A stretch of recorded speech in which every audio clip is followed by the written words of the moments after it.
very good evening to everyone, and I'm extremely grateful to both of you, sir. So, both of you have been legendaries in your respective fields. So, I would like to thank you, CBN Garu, and at the same time, Chiranjeevi Garu, for coming here and gracing my book launch. This is the most precious moment for me, and I'm extremely thankful for this. Question is to Chiranjeevi Garu. So, initially, నేను మీ దగ్గరకు వచ్చినప్పుడు when I showed you this book is Mindset Shift, sir, I was very amazed to see you have a lot of knowledge. మీరు NLP గురించి, Richard Bandler గురించి చెప్పారు. You said you went to London to witness that session about Spobia. I mean, you know all these techniques. Maybe our wordings telidemo, but you know the techniques. And I was very amazed to understand that you spend a lot of time with yourself, understanding yourself.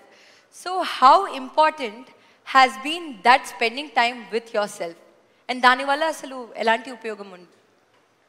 First of all మన ప్రియతమ గౌరవ ముఖ్యమంత్రి గారు నారా చంద్రబాబు నాయుడు గారు ముఖ్య అతిథిగా ఏర్పాటు చేసినటువంటి ఈ పుస్తక ఆవిష్కరణ కార్యక్రమంలో నేను ఒక అతిథిగా రావటం నాకు అవకాశం కల్పించినటువంటి శరణి, వారి కుటుంబ సభ్యులు, ముఖ్యంగా మంత్రివర్యులు నారాయణ గారు, తన మామయ్య గారు, నా సోదరుడు గంటా శ్రీనివాస్, అండ్ చాలామంది అతిథి మహారథులు, అండ్ ఫ్యూచర్ మన రాష్ట్ర భవిష్యత్తు, మన దేశ భవిష్యత్తు మీ కళలో కనిపిస్తుంది. అలాంటి యంగ్స్టర్స్, ఆల్ ద స్టూడెంట్స్, మీ అందరికీ సభాముఖంగా నా హృదయపూర్వక అభినందనలు, ధన్యవాదాలు, నమస్కారాలు తెలియజేసుకుంటాను.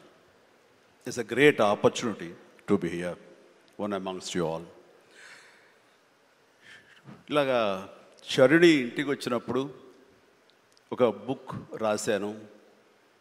అది మీరు ముఖ్యమంత్రి గారు ఇనాగ్రేట్ చేస్తే బాగుంటుంది, వెరీ పర్పస్ఫుల్ బుక్ అని అమ్మాయి చెప్పినప్పుడు చాలా అమేజ్ అయ్యాను నేను. ఆ బుక్ని క్లుప్తంగా నేను 4-5 పేజీలు చూసినప్పుడు నాకు ఎప్పటి నుంచో ఇలాంటి పర్సనాలిటీ డెవలప్మెంట్ మీద, అలాగే సీక్రెట్ అనే ఒక బుక్ ఉండేది. అది ఎన్నో దశాబ్దాలు, 2-3 దశాబ్దాల ముందే ఆ బుక్ నేను చూడటం నాకు జరిగింది, తటస్థపడింది. అప్పుడు ఇంకా ఇండియాలో రాలేదు ఆ బుక్, దాని ట్రాన్స్లేషన్ కానీ దాని వీడియో నేను చూడటం జరిగింది. ఆ బుక్లో చెప్పిన ఎన్నో విషయాలు నాకు తెలుసో తెలియకనో నాకు నేనుగా అనుకున్న అవన్నీ ఆచరించడం మొదలుపెట్టాను నేను. అది నాకు ఎంతో హెల్ప్ అయింది. ఓ ఇలా ఉంటుందా అన్నది. సో తను అడిగిన ప్రశ్న కానీ ఇందాక గౌరవ ముఖ్యమంత్రి గారు చెప్తున్న దానికి మైండ్ సెట్ షిఫ్ట్ అనేది అత్యంత అవసరం. మనం ఒక గాడిన పడి అదే ధోరణిలో ఒక గానుగెద్దులాగా కష్టపడతాం. ప్రతి వాళ్ళు కష్టపడతారు. బట్ ఆ కష్టపడటంలో స్మార్ట్గా కష్టపడతారా, హార్డ్ వర్క్ తోటి వాళ్ళు కష్టపడుతున్నారా అనే దాని మీద మనం ఆలోచించుకుంటే కనుక చాలామంది ఇలాంటి అవేర్నెస్ లేక, ఇలాంటి శరణి లాంటి వాళ్ళు ఇచ్చేటువంటి పుస్తకాలు వాళ్ళకి గైడ్ చేయక, లేకపోతే గురువులు గైడ్ చేయక, లేకపోతే వాళ్ళుగా ఆ షిఫ్ట్ అనేది తెలియక అదే గానుగెద్దులాగా అదే కష్టంతో అలాగే జీవితాన్ని వెళ్ళదీసే వస్తారు. అట్లాగే ఏదో టైంలో రిటైర్డ్ అయిపోతారు, జీవితం చాలిస్తారు, ఇది చాలు ఈ జన్మకి ఇంతే అనుకుంటారు.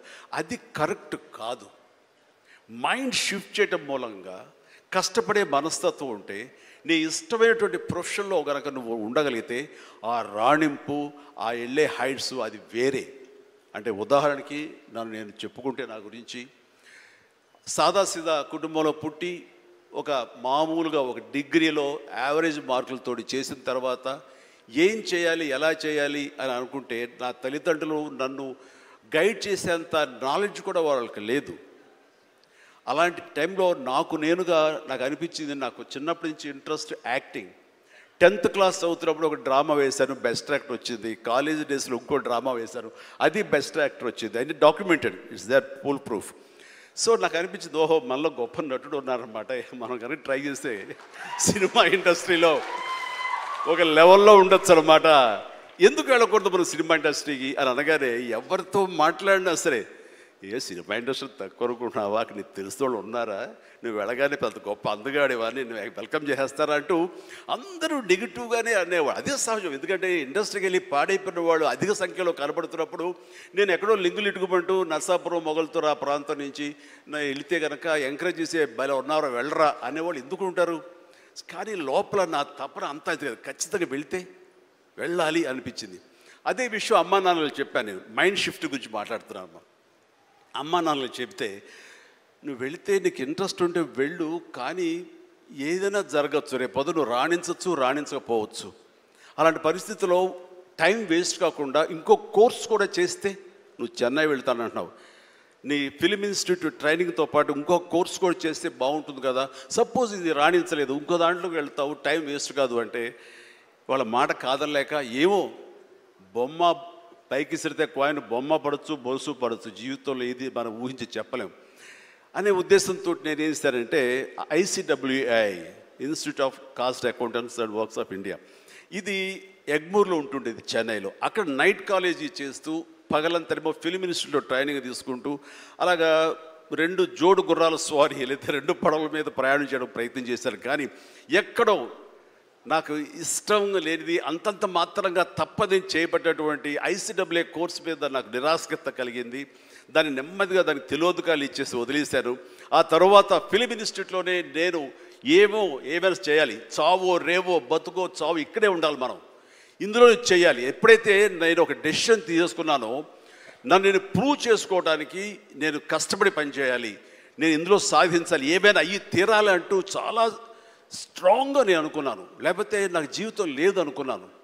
అలాంటి పరిస్థితుల్లో సినిమా ఇండస్ట్రీలో ఫిలిం ఇన్స్టిట్యూట్లో నేను ట్రైనింగ్ తీసుకోవడం ఏంటి, సినిమా అవకాశాలు రావడం ఏంటి, అవి సద్వినియోగపరచుకోవడం ఏంటి, దాన్ని ద బెస్ట్ నేను చూపించుకోవడం ఏంటి, అక్కడ ఉన్నటువంటి డైరెక్టర్స్ వీళ్ళందరి చేత వావ్ అనిపించుకోవడం ఏంటి, అందరి దృష్టి నా మీద ఉండేలాగా నేను ఎక్కువగా యాక్టివ్గా ఉన్నటువంటి ఇవన్నీ నాకు దోహదపడి సినిమా అలాగా అంచెలంచెలుగా నేను ఈ రోజున మీరు చూస్తున్న ఈ స్థాయికి నేను వచ్చాను.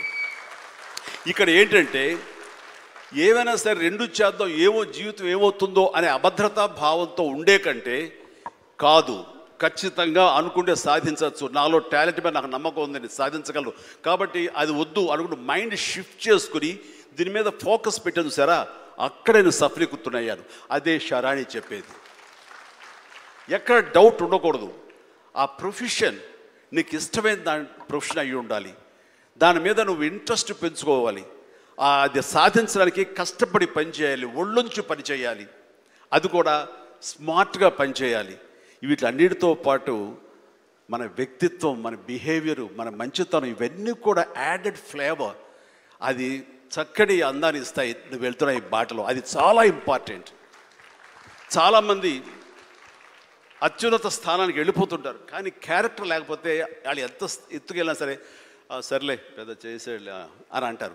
అది ఎంత లేదన్నా సరే ఆ క్యారెక్టర్ కూడా నీకు లేని అందాన్ని తీసుకొస్తుంది, నీ కష్టానికి మరింత అందం ద్విగుణీకృతం అవుతుంది, నీ ఫలితం కూడా అంత బాగా ఉంటుంది. కాబట్టి మైండ్ సెట్కి షిఫ్ట్ అనేది చాలా చాలా అవసరం. ఆ రకంగా శరాణి చేసినటువంటి ప్రయత్నం సఫలీకృతం అవుతుంది, చాలామంది రీచ్ అవుతుంది, చాలామంది లబ్ధిదారులు పొందుతారు. అండ్ చెప్పాలంటే మన నారా చంద్రబాబు నాయుడు గారు కూడా చిన్నతనం నుంచి కాలేజీ రోజు నుంచి నాయకత్వ లక్షణాలతోటి అక్కడ నాయకుడుగా కాలేజీలో ఉంటూ అక్కడి నుంచి తనకి ఇష్టమని ఈ ఫీల్డ్లో రాణించాలి, నా రాష్ట్రానికి సేవలు చేయాలి, ఇక్కడ ఏమైనా సరే అవ్వాలి అనే అకుంఠిత దీక్షతో అయ్యారు.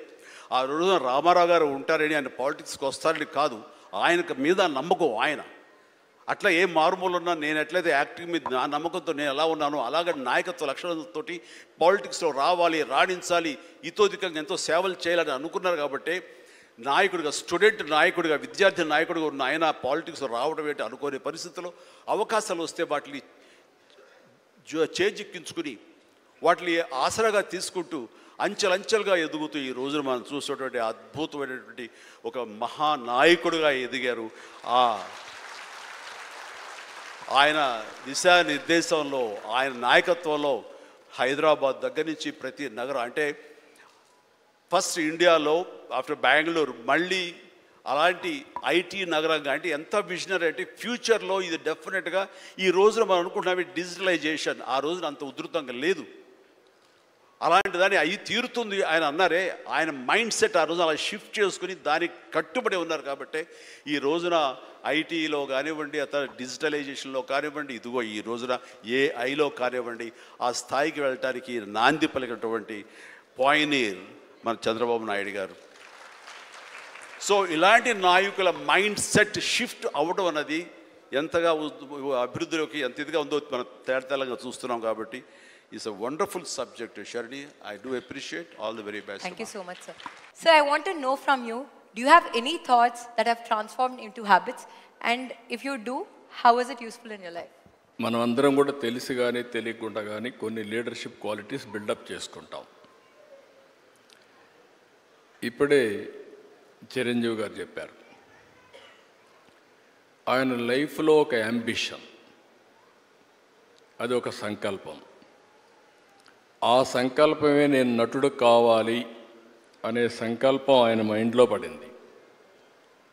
అక్కడి నుంచి ఆయన జీవితంలో ఒక పాజిటివ్ మైండ్ సెట్ డెవలప్ చేసుకున్నాడు. ఎన్ని సవాళ్ళు వచ్చినా ఆయన గోల్ ఈ సెట్, ఆ గోల్ రీచ్ అయ్యే వరకు నిరంతరం పనిచేశాడు. ఒక మాటలో చెప్పాలంటే ఎన్టీ రామారావు గారు ఉన్నంత వరకు ఈయన ఒక స్థాయిలోకి వచ్చారు. ఎప్పుడైతే సినిమాలో నుంచి ఆయన రాజకీయాల్లోకి వచ్చారో ఈయన అక్కడి నుంచి ఆకాశం ఎత్తి ఎదిగే పరిస్థితికి వచ్చారు.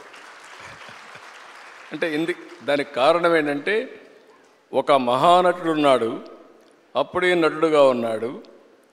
ఎన్టీ రామారావు గారు లేనప్పుడు చిరంజీవి గారి ఎవరి హీరోగా మహానటుడుగా తయారయ్యారంటే అది ఒక అవకాశం. Chiranjeevi sir, question is to you, sir. So I want to ask you if you want to share one powerful message that will help in rewiring everyone's mindset. Yes, జీవితం అన్నది కేక్ వాక్ కాదు, పూల పాన్పు కాదు. ప్రతి క్షణం ప్రతి చోట ఇందాక మీరు అన్నట్లుగా అబ్స్టికల్స్ వస్తుంటాయి, ఆటంకాలు వస్తుంటాయి, ప్రతిబంధకాలు వస్తుంటాయి, అండ్ ప్రతికూల పరిస్థితులు ఏర్పడుతుంటాయి. మనం గోల్ స్ట్రాంగ్గా అనుకుంటాం, దానికి కావాల్సిన కష్టం పడుతుంటాం, దానికి కావాల్సిన అవకాశాలని మనం చేజిక్కుంచుకొని ముందుకు వెళ్ళటం కోసం అన్ని రకాలుగా మనం ప్రయత్నం చేస్తుంటాం. మరి తప్పెక్కడ జరిగింది అంటే నీకు ఎన్నో అన్ఫోర్సీన్ బయటకు వస్తుంటాయి, ఒక డిస్ట్రక్షన్స్ వస్తుంటాయి, డిసప్పాయింట్మెంట్స్ వస్తుంటాయి, నేను డీమోటివేట్ చేసేవాళ్ళు ఉంటారు. ఇలాంటి డీలు ఎన్ని ఉన్నా సరే దాన్ని ఢీ కొనాలంటే ఒక డిటర్మినేషన్ ఉండాలి. అది వెరీ మచ్ ఇంపార్టెంట్.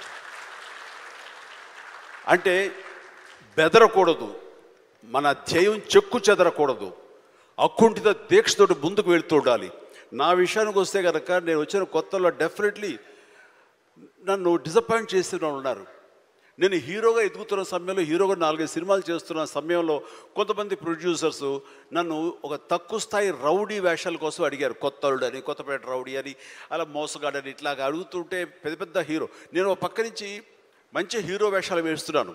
కొన్ని యాంటీ హీరో అయి ఉండొచ్చు, but hero lead man characters వేస్తుంటే ఎక్కడో డిసప్పాయింట్మెంట్ ఉంటుంది. అబ్బా ఏంటి నేను హీరోగా పాజిటివ్ క్యారెక్టర్గా, చట్టానికి కళ్ళు లేవు ఇలాంటి సినిమాల్లో హీరోగా చేస్తుంటే నన్ను చిన్న చిన్న రౌడీ వేషాలు ఏమంటున్నారు, నా జీవితం ఏమైపోతుంది, ఇలా కాదు కదా అని అనుకునే పరిస్థితి, వాళ్ళకి ఎదురు చెప్పలేని పరిస్థితి.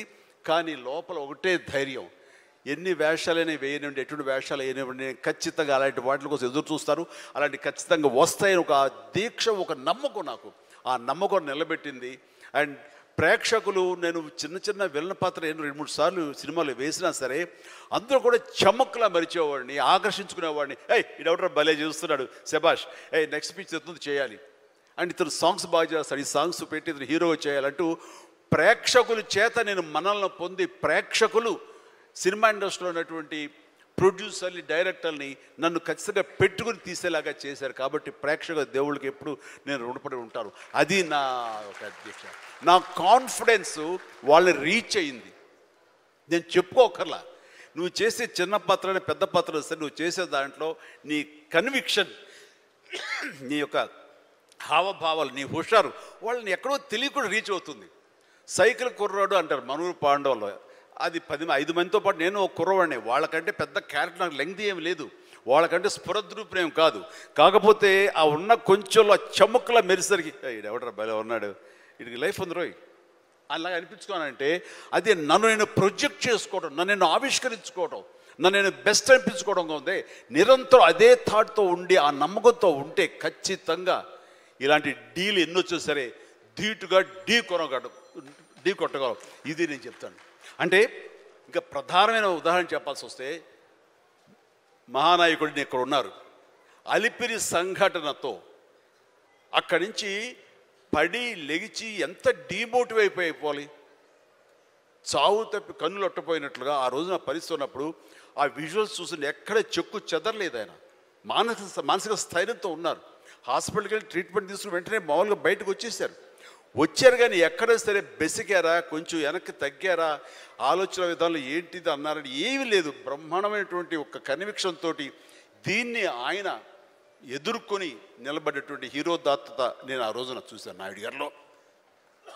ఇలాంటివి వస్తుంటాయి కానీ వీటిని మన కన్విక్షన్, మన నమ్మకం, మన మీద మన నమ్మకం ఖచ్చితంగా ముందుకు వెళ్ళిపోతుండాలి. మనల్ని ఆదరించే ప్రేక్షకులు లేదా రాజకీయంగా వస్తే ప్రజలు ఎప్పుడు మన యొక్క మంచిని, మనం చేసిన కృషిని, మన యొక్క ఇన్నర్ మన ఫీలింగ్ని, మన జెన్యూనిటీని, మన ఆనెస్టీని, నిజాయితీని ఖచ్చితంగా గుర్తించగలరు. మధ్యలో ఒక్కోసారి ప్రతికూల పరిస్థితులు వస్తాయి, బట్ వాటిని అధిగమించేలాగా వస్తుంది. మనకి రోజులు మంచి రోజులు వస్తాయని కన్విక్షన్ తెలితే కనుక అలాంటి అబ్స్ట్రకల్స్ని ఓవర్కమ్ చేయగలం. దానికి గాను నువ్వు నీ మానసిక ధైర్యాన్ని కోల్పోకూడదు. ఇక్కడ నిలబెత్తున్న నిదర్శనం చంద్రబాబు నాయుడు గారు. అది నేను చెప్పుకొచ్చేది. ఈ రోజున మీరు పర్మిషన్ ఇస్తే ఒక విషయం, పెహల్గామ్లో జరిగినటువంటి ఒక దురదృష్టకరమైన సంఘటన, రాక్షసుల ముష్కరుల వాళ్ళ అకృత్యం బలైపోయారు ఎంతోమంది, 28-29 మంది. ఈ సందర్భంలో మన రాష్ట్రం నుంచి ఒక 2 యువకులు వాళ్ళకి బలైపోయారు. అండ్ ఇది చాలా దురదృష్టకరమైన సంఘటన. అలాంటి బాడీని ఆయన రిసీవ్ చేసుకుని వారి కుటుంబాన్ని పరామర్శిస్తున్నారు. మరో పక్కన ఇక్కడ తెనాలి అనుకుంటా, ఐ హోప్ పవన్ కళ్యాణ్ కావలి వెళ్ళి పవన్ కళ్యాణ్ వెళ్ళి వాళ్ళని పరామర్శిస్తూ వాళ్ళకి మానసిక ధైర్యాన్ని ఇవ్వడం కోసం తమ వంతు కృషి చేస్తున్నారు.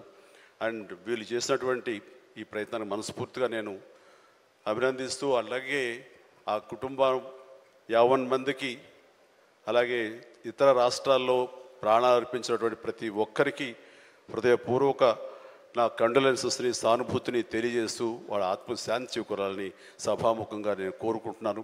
ఇది సందర్భం కాదు తెలియదు కానీ మనసు కలిచివేస్తుంది. ఇలా మీతో షేర్ చేసుకుంటే కొంచెం ఊరట లభిస్తుందని వారి సమక్షంలో నేను తెలియజేసుకుంటున్నాను. నేను రావటానికి ముందు మీరు ఏమైనా సంతాపాన్ని తెలిపారమ్మా? సంతాపాన్ని తెలియజేశారు ఇంతకుముందు? సో వారి సమక్షంలో ఒక 2 నిమిషాలు నిలబడి మనందరం మౌనం పాటించి వారికి మన నివాళులు అర్పిద్దాం.